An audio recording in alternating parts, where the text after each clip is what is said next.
Em nome de Jesus, amém e amém. Amados irmãos, a mensagem de hoje se baseia num pequeno livro que estou lançando aqui, Pequenos, mas mais sábios que os sábios, e aqueles a quem possa interessar, os livros estão à disposição em nossa livraria, no balcão de literatura.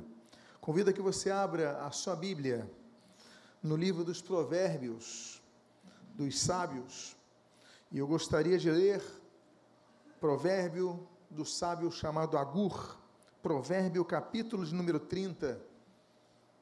Eu gostaria de compartilhar apenas de um versículo nesse início, provérbios de número 30, no versículo de número 24. E assim registra a palavra do Senhor. Há 4 coisas bem pequenas na terra, mas que são mais sábias do que os sábios. Eu vou repetir. Há 4 coisas bem pequenas na terra, mas que são mais sábias do que os sábios. Oremos. Pai amado, mais uma vez, chegando-nos à Tua presença, mas desta feita, tendo lido a Tua santa palavra, pedimos, ilumina o texto em nossos corações. E o que nós pedimos, nós fazemos agradecidos em nome de Jesus. Amém e amém. Deus é um Deus que valoriza coisas pequenas.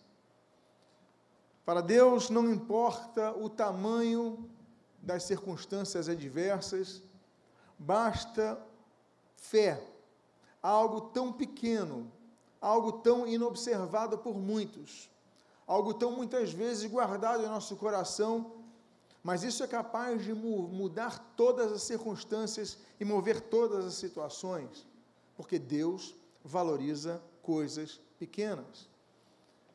1 Samuel, na Bíblia diz sobre a grande armadura de Saul, que foi emprestada, oferecida àquele pequeno jovem chamado Davi, para derrubar o gigante Golias.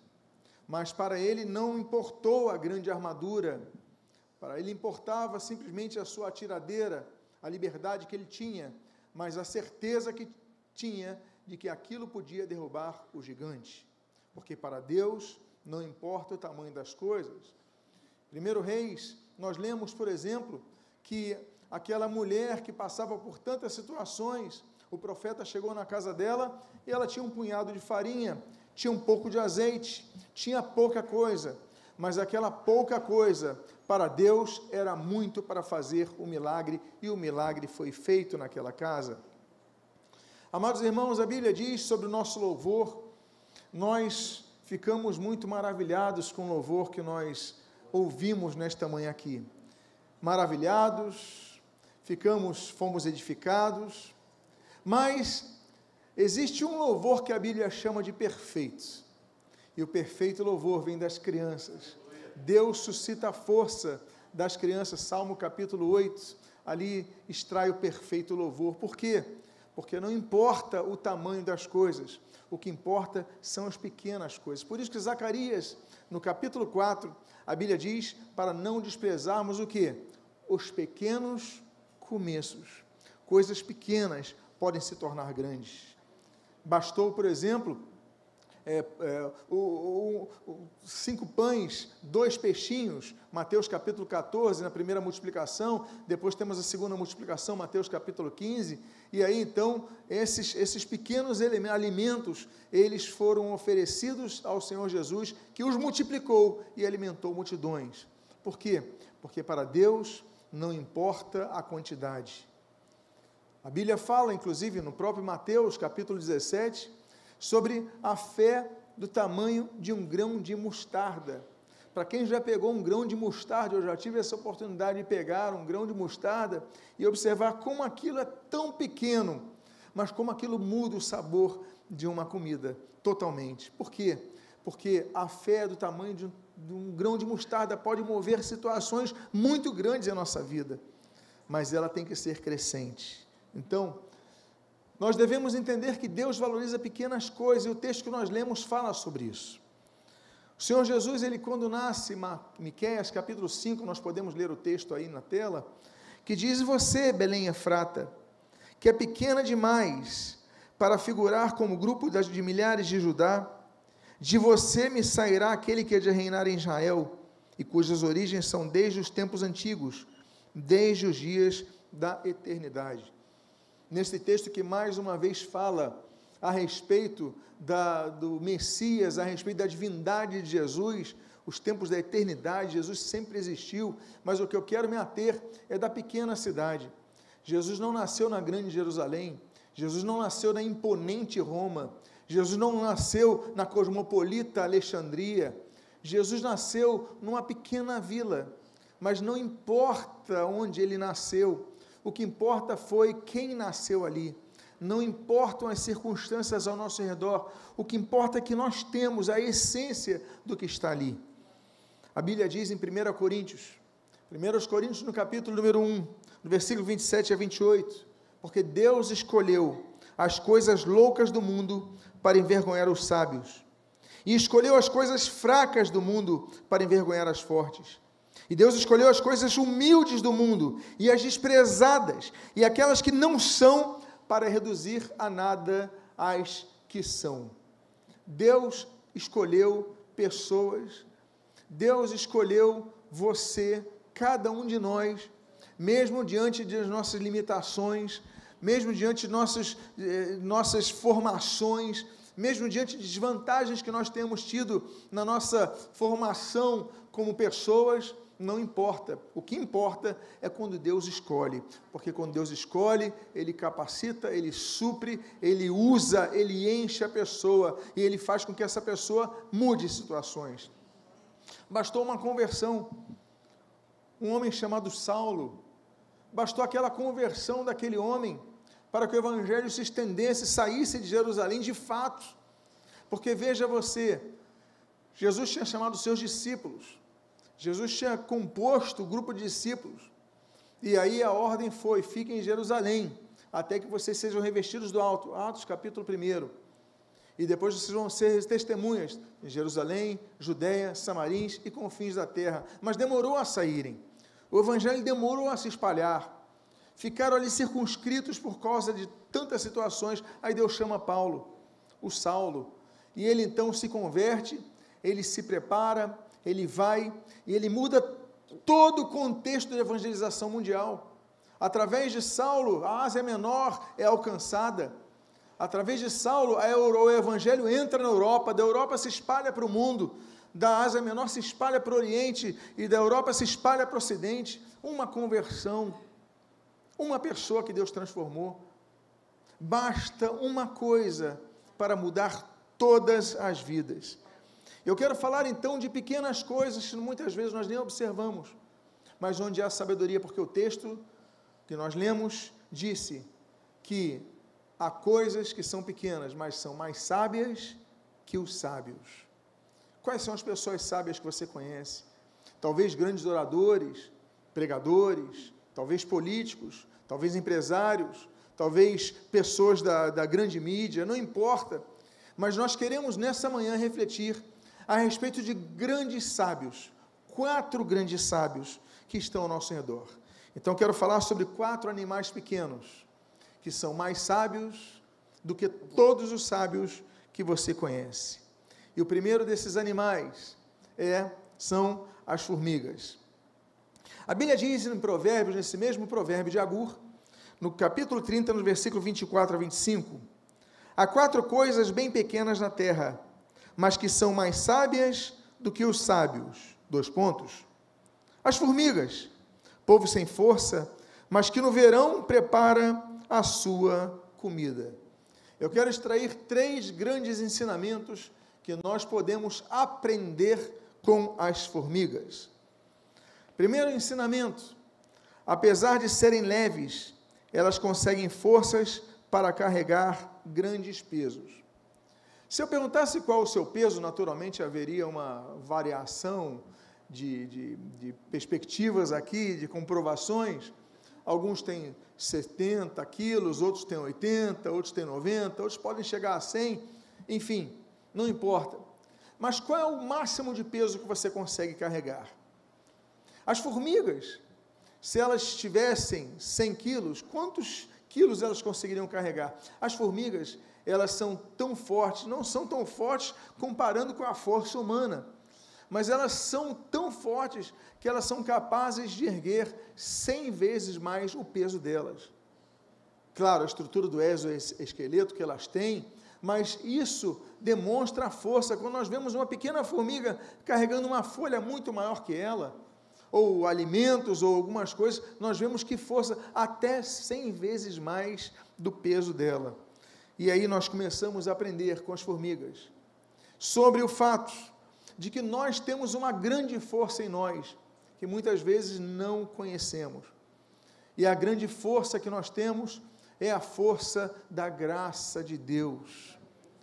Amados irmãos, a Bíblia diz em 2 Coríntios, capítulo número 12, no versículo número 9, o seguinte: a minha graça é o que basta para você, porque o poder se aperfeiçoa na fraqueza. O poder não se aperfeiçoa no poder. O poder se aperfeiçoa na fraqueza.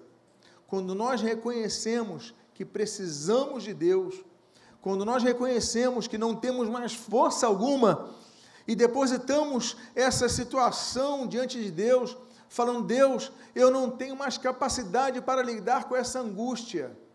Deus, eu não tenho mais a capacidade para lidar com essa tristeza.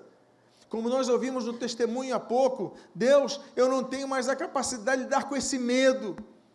Deus, eu não tenho mais a capacidade de lidar com tanta pressão em relação às dívidas, ao problema de enfermidade na família. É muita pressão, Deus. Eu me encontro fraco. Aí você fala a palavra que reconhece a tua dependência de Deus. Porque quando declaramos que somos fracos, aí somos fortes. A Bíblia diz nesse texto que a graça de Deus é que nos basta. Graça é favor. Graça é um oferecimento daquilo que você não merece. Ou seja, se alguém estiver com fome e pedir a uma pessoa: olha, você tem uma comida para me dar? Você vai dar essa comida à pessoa. Bom, isso não foi graça. Isso foi um gesto gentil, uma caridade, uma postura de misericórdia. Isso tudo é muito bonito. A pessoa pediu e você deu, ok, mas isso não é graça. Graça é quando você não merece, você nem pediu aquilo, você simplesmente está ali e de repente vem uma mão te oferecendo a comida. Você está numa situação difícil e vem alguém para te oferecer um alento, alguém para te oferecer uma esperança, alguém para orar por sua vida. Você não pediu, você não buscou, mas aquela pessoa, ela foi tocada para te abençoar. Isso é a graça de Deus. Nós não merecemos, nós não temos condições nem de pedir, mas Deus é tão gracioso que estende a sua mão para nos alcançar. E meus amados irmãos, a graça de Deus nos basta, é o que nós precisamos. Por quê? Porque com essa graça vem poder, com essa graça vem renovação de forças, com essa graça vem o suprimento daquilo que nós precisamos para nos reerguermos, e com essa graça que nós acudimos a Deus: Deus, eu não tenho mais forças, eu não tenho mais condições. O Espírito Santo de Deus começa a entrar no teu coração, a te fortalecer, e você começa a enfrentar a enfermidade de uma forma, você começa a enfrentar a questão das dívidas de uma forma, você começa a enfrentar as preocupações da vida de uma forma, você começa a enfrentar a angústia de uma forma, você começa a enfrentar o medo de uma forma. Por quê? Porque o poder de Deus invade a tua vida, aquece o teu ser e começa a te fortalecer. Por isso que quando você está fraco, diga: o fraco, eu sou forte. Por quê? Porque você tem a força do Senhor. Por isso que o apóstolo Paulo, mesmo numa circunstância tão difícil de uma prisão, ele vai escrever ali em Filipenses capítulo 4, versículo 13: tudo posso naquele que me fortalece, aquele que me dá forças, aquele que me renova, me reativa, meu corpo que está debilitado, a minha mente que está cansada, as minhas emoções que estão desgastadas, mas nele eu tudo posso. Por que eu tudo posso? Porque eu sou bom, por que eu tudo posso? Porque eu me exercitei, por que eu tudo posso? Porque Ele me fortalece.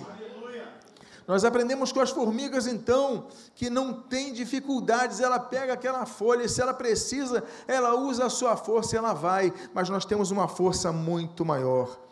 E aí, essa força, ela se baseia em nossa fé, mas a fé é calcada em quê?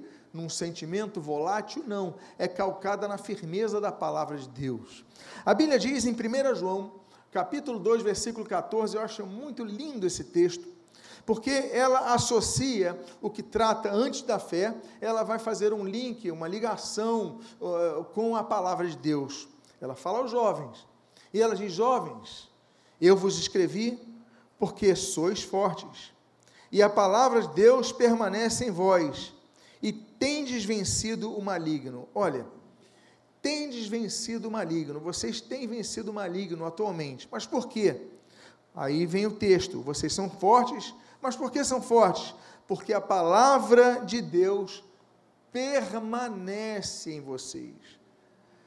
Quantos começaram a sua caminhada de fé com a palavra de Deus? Quantos começaram a sua caminhada de fé lendo as Escrituras, crendo nas Escrituras e exercendo as Escrituras no seu dia a dia?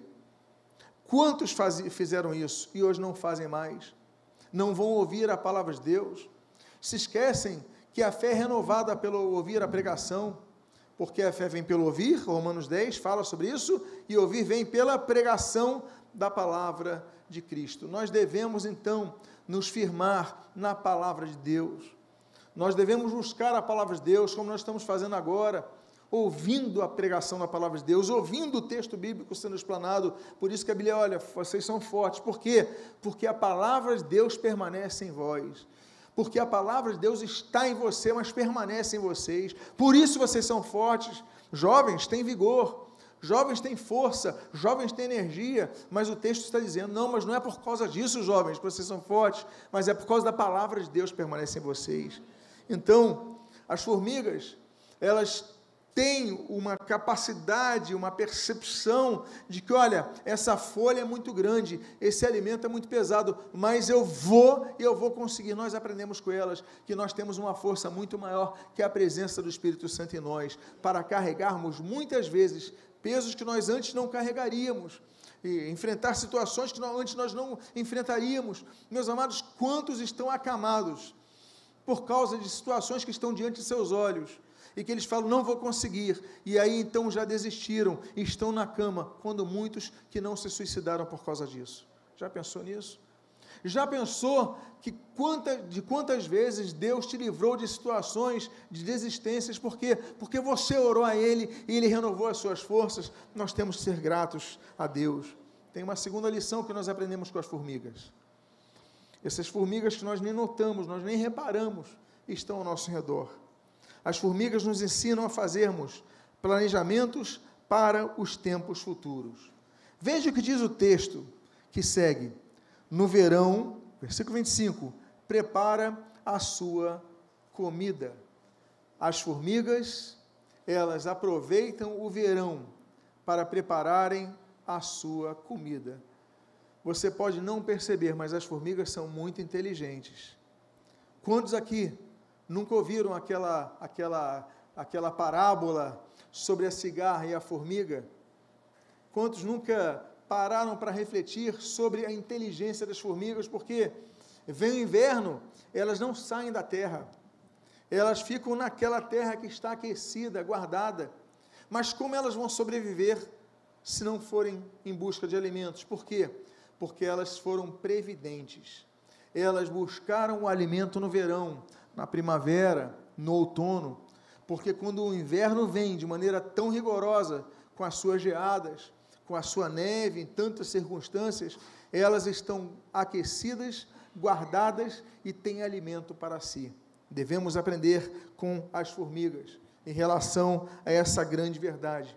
Acumularmos coisas, e como foi falado há poucos minutos atrás, não é acumularmos tesouros na terra, é acumularmos aquelas coisas que ninguém pode tirar de nós, porque o inverno vem para todos, o inverno chega para todos, o inverno já chegou para a sua vida algum dia, e vai chegar, e vai continuar chegando. Jesus falou, no mundo tereis aflições, mas, aí ele não falou, diga, está amarrado, que eu não vou ter, ele não falou isso, ele não falou, eu declaro que não vou ter, Jesus falou, mas tem de bom ânimo, pois eu venci o mundo. Ou seja, quando o inverno vier, tenha o ânimo, tenha a força interior, tenha a presença de Deus de maneira pulsante em sua vida, para que você possa permanecer, seja como uma formiga.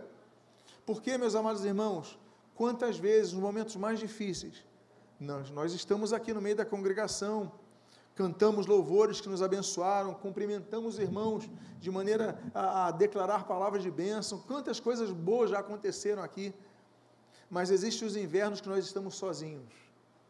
Nós muitas vezes estamos sozinhos na nossa casa, no nosso quarto, muitas vezes rodeados de pessoas no nosso emprego, mas numa situação tão difícil que estamos vivendo. Mas há coisas que nós guardamos em nosso coração, a palavra de Deus.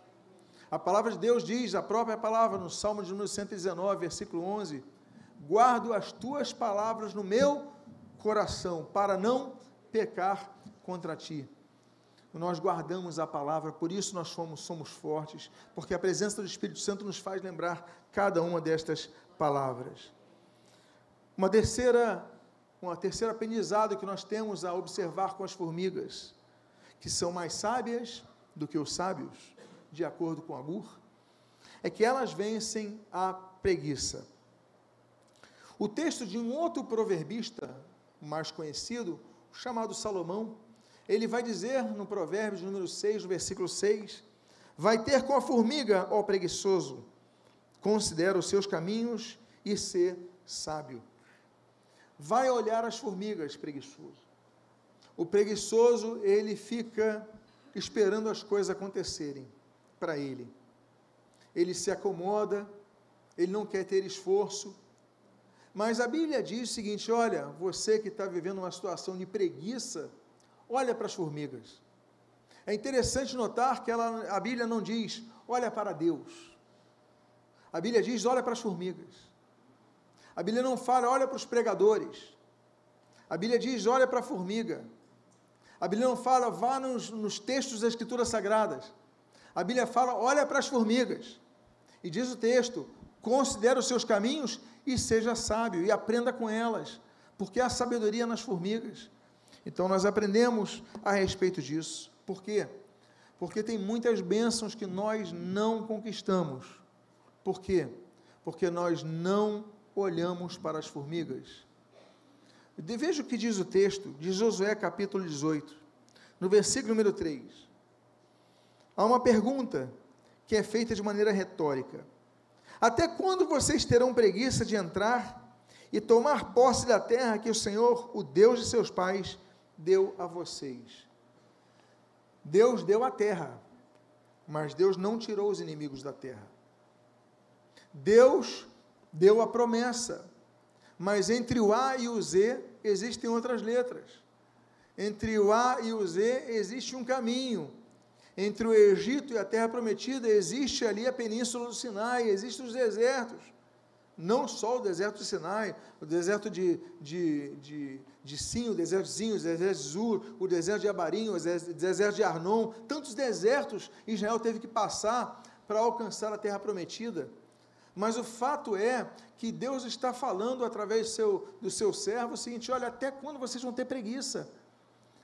Vocês vão ficar aqui esperando para entrar na terra prometida, esperando o quê? Deus já deu essa terra, agora vocês têm que guerrear. Deus já te deu promessa, mas vocês têm que orar. Deus deu promessa a vocês têm que exercer a sua fé. Não adianta vocês, domingo após domingo, quarta após quarta, culto após culto, ouvirem a palavra, se na segunda-feira vocês não exercerem a palavra, se na terça-feira vocês não aplicarem a palavra.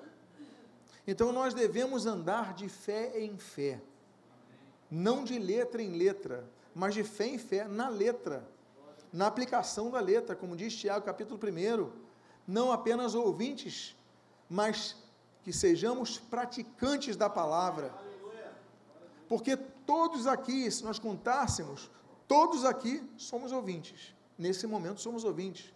Mas a questão é, qual o percentual dos presentes neste culto se tornará praticante da palavra? Não hoje, porque hoje é mais fácil. Você está em comunhão, você está no culto, mas amanhã, no teu trabalho, na tua casa, no trajeto, as suas atividades, na sua rotina, no exercício dos seus planejamentos, enfim, até quando vocês terão preguiça de entrar e tomar posse da terra? Devemos então olhar para quem? Olhar para as formigas. Não olhe para mim, não olhe para ele, não olhe para ela, olhe para as formigas e seja sábio. O segundo pequeno animal que nós devemos olhar são os arganazes. A Bíblia diz em Provérbios capítulo 30, nos versículos 24 e 26, o seguinte: há 4 coisas bem pequenas na terra, mas que são mais sábias que os sábios.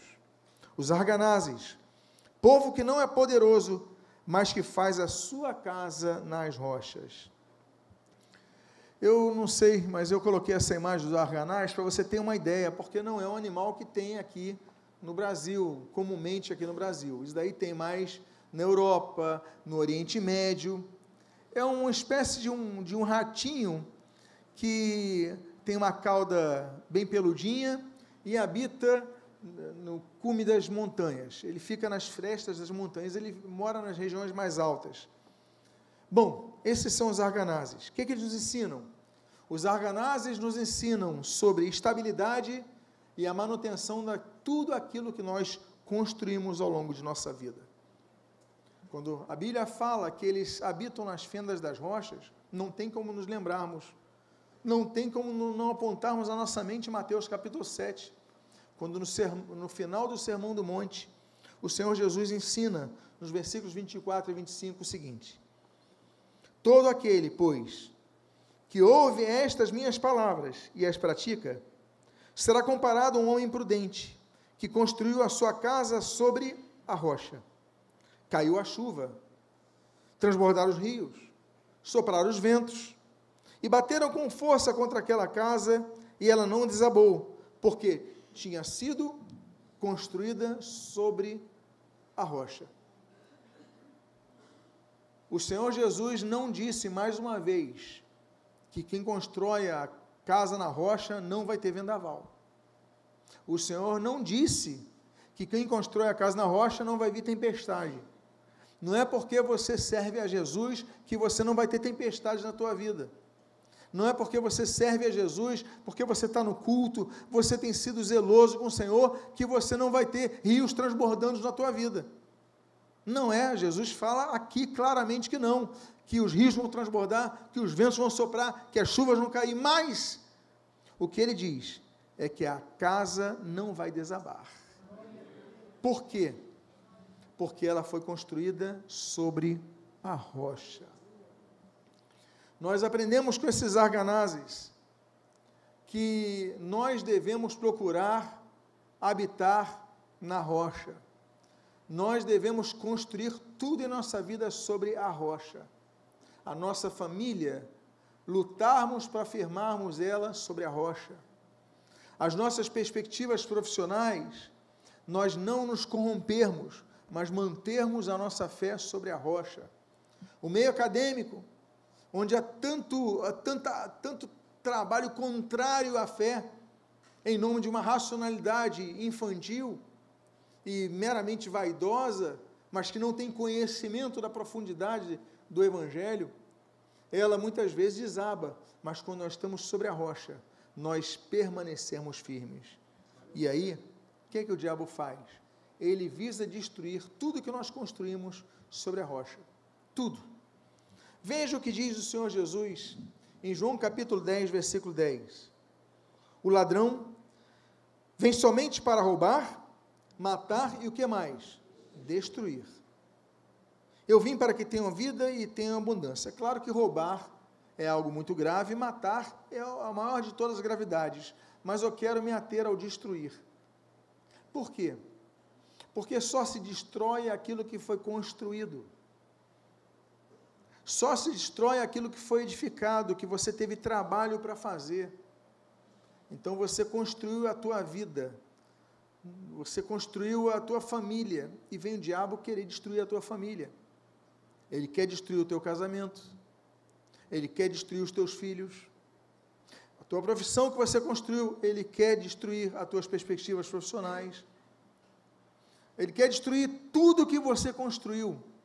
Então, em muitos casos, nós devemos, claro, considerar o matar, claro que devemos considerar o roubar, mas eu quero me ater ao destruir, ou seja, aquilo que você construiu com tanto esforço, com tantos sonhos.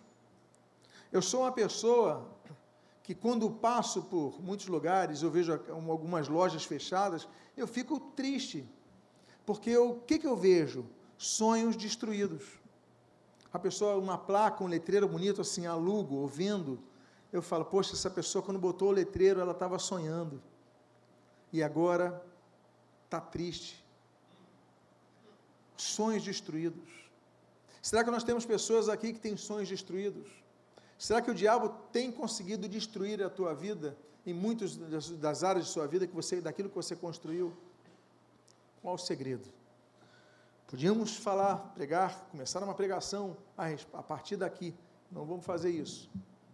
Mas muitas vezes nós devemos ser como as arganazes, habitarmos nas fendas das rochas. Como não nos lembrarmos do Salmo 91, talvez um dos mais famosos textos da Bíblia, quando começa dizendo, aquele que habita no esconderijo do Altíssimo. Habitar nas fendas das rochas, habitar no alto, construir a nossa casa realmente na rocha que não se abala e ficar ali guardado naquelas fendas, como as arganazes. E aí, então, nós vamos ser como elas, habitar nas rochas mais altas que nós, como diz o Salmo 61, que nosso refúgio seja numa rocha mais alta do que a minha altura, seja mais alta que os leões que tentam me atacar, que os inimigos tentam que eu fique em uma rocha mais alta, que eu me abrigue, e eu ali habite, como fazem as arganazes. A Bíblia diz então, que quando estamos firmados na rocha, ali nós estamos seguros, e confiantes no Senhor, e aí não nos abalamos. O Salmo de número 125, ele diz, os que confiam no Senhor, são como o monte Sião, que não se abala, mas continua firme para sempre. Guardados nele, habitando no esconderijo do Altíssimo, estando seguros, nós podemos dizer, eu confio nessa rocha, que ela não se abala, ela permanece para sempre. Então vem a enfermidade, você está firmado no Senhor, você confia nele, você não se abala, você leva sustos, você passa por momentos difíceis, mas você fala, minha fé está firmada em Cristo, eu não vou largar isso jamais. Nós aprendemos a olharmos as formigas, nós aprendemos a olharmos os arganazes. Eu convido você a olhar agora os gafanhotos. O terceiro dos três animais citados por Agur. Nós lemos então em Provérbios capítulo 30, nos versículos 24 e 27, o seguinte: há 4 coisas bem pequenas na terra, mas que são mais sábias que os sábios. Os gafanhotos, que não têm rei, mas que marcham todos em bandos. A Bíblia trata, registra, muitas vezes os gafanhotos, geralmente de formas negativas.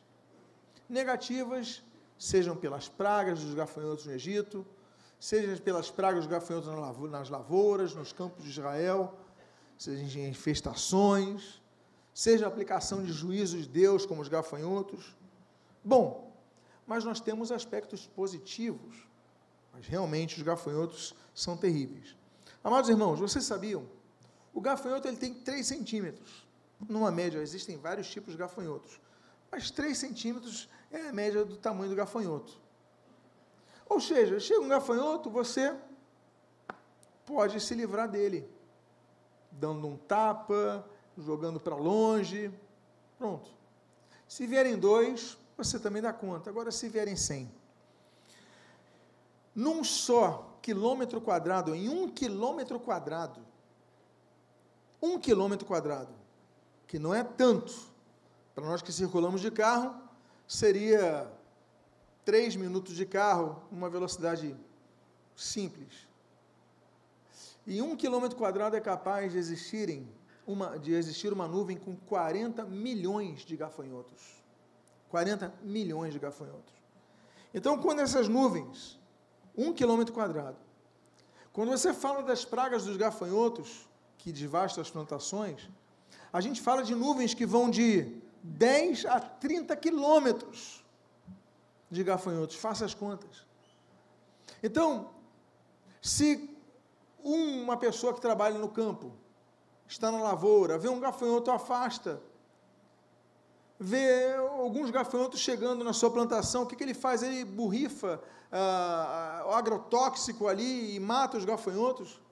Mas se ele vê uma nuvem, ele não tem mais nada o que fazer. Por quê? Porque não há nada o que fazer com uma nuvem de gafanhotos. Com milhões de gafanhotos, não há nada o que fazer. A única coisa que você tem que fazer é você se proteger para não ser atingido. Isso acontece por quê? Porque um gafanhoto, sozinho, ele é derrubado com facilidade. Mas quando eles estão unidos, não há ninguém que fique na frente deles. Nós devemos aprender com os gafanhotos sobre unidade e organização. Jesus fala sobre unidade, a Bíblia fala muito sobre unidade. Romanos capítulo 12 fala sobre nós sermos um corpo. A Bíblia fala sobre isso em 1 Coríntios 12 também. A Bíblia fala sobre isso em Efésios capítulo 4. O Senhor Jesus fala sobre isso em João capítulo 17. Tantos textos como de Hebreus capítulo 10, versículo 25. Mas o fato é que nós devemos, amados irmãos, aprender com os gafanhotos sobre a força que nós temos quando nós estamos unidos. Porque se eles unidos fazem um estrago, atingem seus objetivos e não são, se a igreja fosse mais unida, quem a deteria? Quem a deteria? A Bíblia fala em Efésios capítulo número 4, versículos 15 a 16, o seguinte: mas, seguindo a verdade em amor, cresçamos em tudo naquele que é a cabeça, Cristo, de quem todo o corpo bem ajustado e consolidado pelo auxílio de todas as juntas, segundo a justa cooperação de cada parte, efetua o seu próprio crescimento para edificação em si mesmo em amor. Eu sublinhei algumas palavras falando sobre o corpo. Nós somos o corpo de Cristo. Então ele fala bem ajustado, ou seja, cada um fazendo a sua parte da maneira certa, justa. Você não vai exigir de alguém aquilo que ela não vai poder oferecer, porque isso não é justo, não é bem ajustado. Também você não vai afrouxar uma pessoa que tem um potencial de crescer mais. Você vai então puxar um pouco mais dela. Isso faz parte do ajuste, bom ajuste do corpo. Ele fala sobre consolidação, firmar, como se pegasse aquela pedra que está um pouco frouxa e você firmasse na outra pedra. Ela está bem consolidada. Mas como é que ela vai consolidar? Pelo auxílio de todas as juntas. E segundo a justa cooperação de cada parte. Você notou que eu coloquei um termo grego ali? Eu vou citar o termo grego e você vai associar uma palavra em português. Olha só como é que é em grego. Energeia. Energeia, daí vem a palavra energia. Muito bem. Energia. O termo grego que dá origem à palavra energia foi traduzido como cooperação. O que significa então isso? Cooperar. Nós podemos trabalhar no termo latim, cooperare, que é a mesma base do português, operar conjuntamente. Ok, temos muito a falar sobre isso e aprender sobre isso. Mas eu queria trabalhar esse termo que está no grego nesse texto de Efésios. Ou seja, operarmos com a mesma energia. Você sabia que a energia de uma pessoa contagia outras pessoas? Muitas vezes você está feliz, está alegre, acordou feliz e tal, você entra no elevador, chega para alguém no elevador, você, bom dia. Aí a pessoa O que houve? A pessoa, quando você sai do elevador, você está arrasado, você está desanimado, você perdeu o seu dia, você foi contaminado, ou seja, contagiado negativamente pela pessoa. O mesmo acontece da maneira oposta. Já aconteceu contigo? De você estar um pouco triste, um pouco abaixado nos seus sentimentos, e você encontra alguém que te anima, você encontra aquela pessoa, às vezes bastaram 5 minutos com aquela pessoa, Deus te abençoe, você sai renovado. Já aconteceu com você? O trabalho na igreja, segundo o grego, é transmissão de energia. Segundo o termo grego, é nós contagiarmos as outras pessoas que estão trabalhando conosco. Por quê, meus amados irmãos? Porque muitas vezes, nós, se formos pessoas egoístas, só olharmos para nós mesmos, nós não vamos fazer mudança nenhuma, nós estamos unidos, e ali, com a mesma cooperação, energia de cada parte, cada um dando uma energia, ou seja, a sua fé. É fortalecendo o irmão com a sua fé. É você, vamos conseguir. E você ora, e você clama, e você luta, e você ensina, e a pessoa se anima. Então, muitas vezes, você está assim, eu não vou conseguir, eu não vou aprender isso. Aí a pessoa, vamos lá, vamos juntos. E aí você já está animado, e você já está fortalecido. Assim, nós aprendemos com os gafanhotos. Assim, nós devemos aprender uns com os outros. Amém, queridos? E por fim, qual é o primeiro animal que é mais sábio do que os sábios que nós aprendemos aqui? Formiga. Qual é o segundo animal? Arganaz. Qual é o terceiro animal? Gafanhoto. E vamos ao quarto e último dos animais, as lagartixas. Provérbios 30, versículo 24 e 28 diz: há 4 coisas bem pequenas na terra, mas que são mais sábias do que os sábios. A lagartixa, que se pode apanhar com as mãos, mas que se encontra até nos palácios dos reis. Guarda isso. A lagartixa, bom, existem mais de 1.500 tipos de lagartixa. É impressionante esse dado. No mundo inteiro tem lagartixa. Com exceção do continente antártico, no mundo inteiro tem lagartixa. E a lagartixa, ela consegue eliminar muitos insetos. Como é que ela consegue pegar moscas, por exemplo? A agilidade delas, mas não só isso, se camuflam, ao ponto da mosca não perceber a sua proximidade. E aí, então, é engolida pela lagartixa. Mas tem 3 grandes ensinamentos que eu gostaria de extrair das lagartixas. O primeiro deles: as lagartixas nos ensinam a não pararmos diante das adversidades. Elas têm uma estrutura adesiva em seu corpo, em suas patas, na sua barriga, que permitem com que elas se movam verticalmente, sem encontrar obstáculos. Obstáculos, eles surgem para fazer com que nós não prossigamos. A lagartixa tem uma meta. Ela está na horizontal, ela tem uma meta de ir na vertical, ela vai na vertical. Ela se adequa, ela vai e ela ultrapassa os obstáculos. Se tem uma pedra, ela sobe, passa da pedra. Se tem um buraco, ela entra no buraco, sai do outro lado. A lagartixa, ela não é parada pelos seus obstáculos. Nós aprendemos na caminhada da fé sobre isso.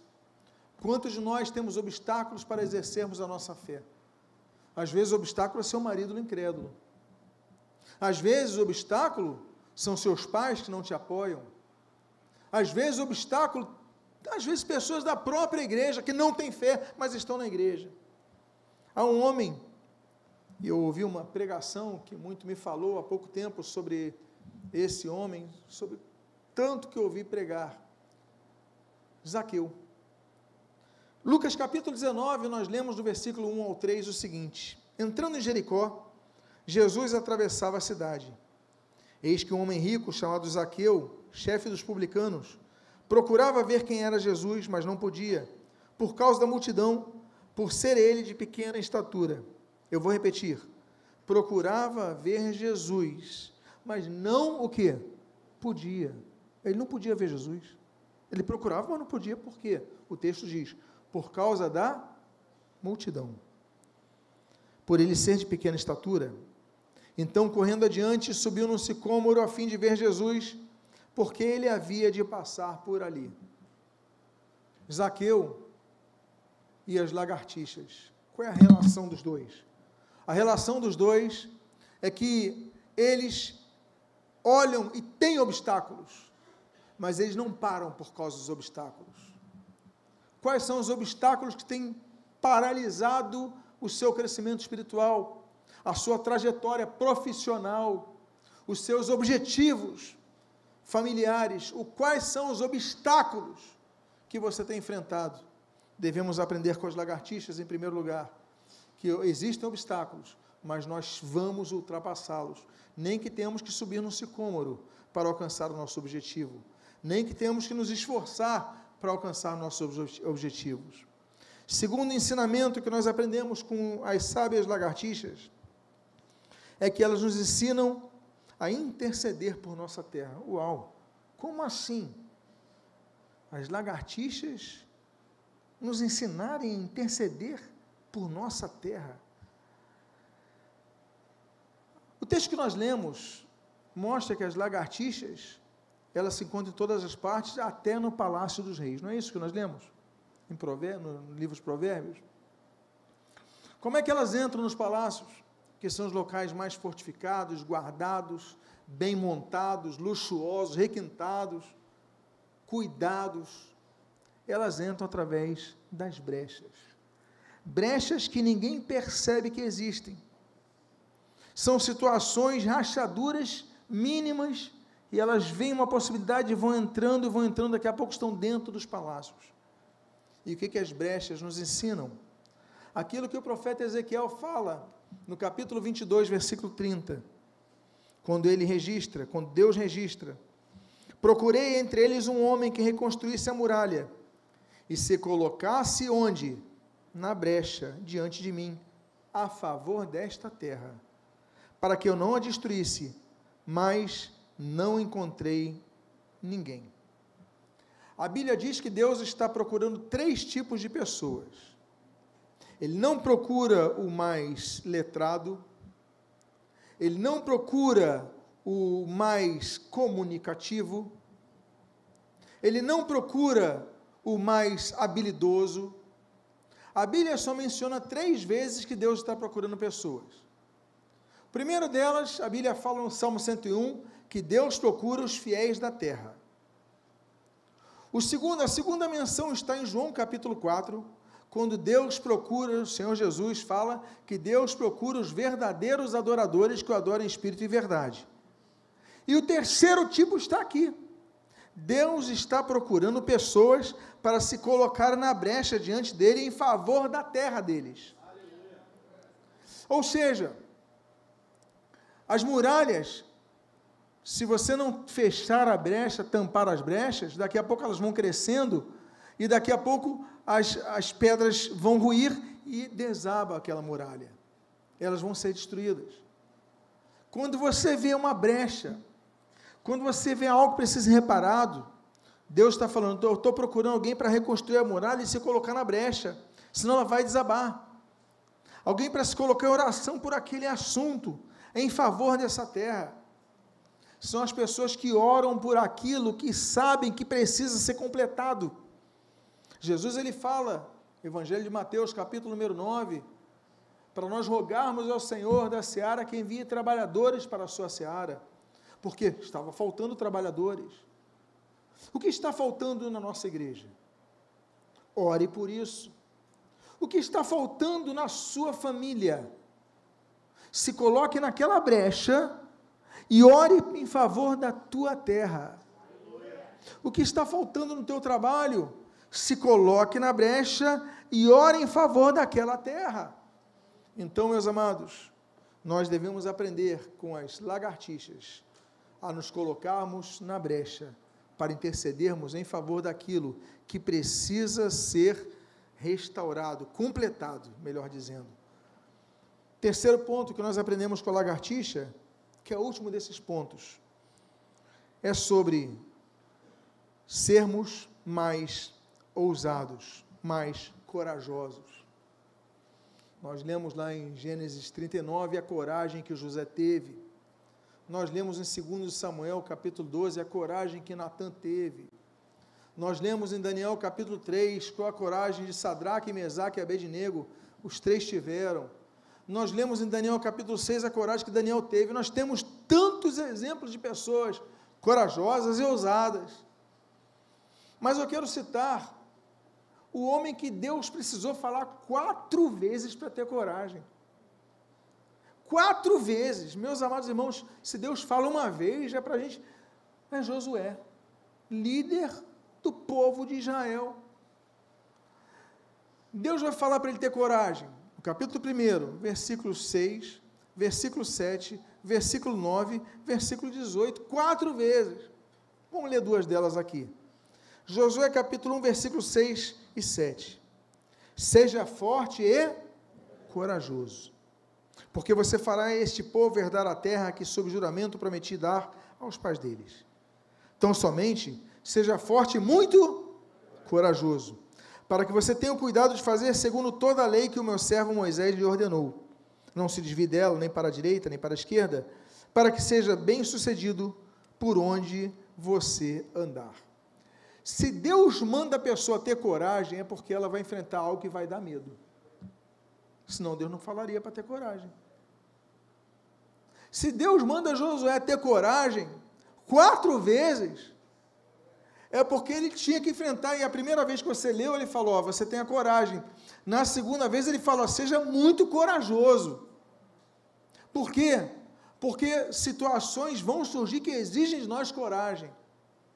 E nós aprendemos sobre essa ousadia com as lagartixas, que elas têm coragem de entrar no palácio dos reis, sem pedir autorização.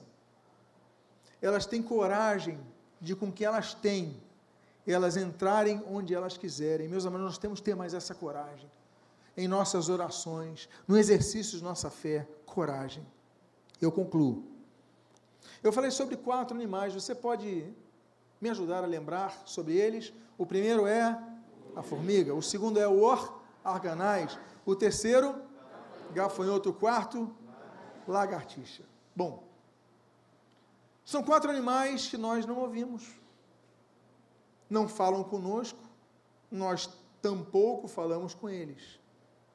Mas eu encerro com um salmo muito lindo, que é o salmo de número 19, os versículos 1, o 3 e o início do 4.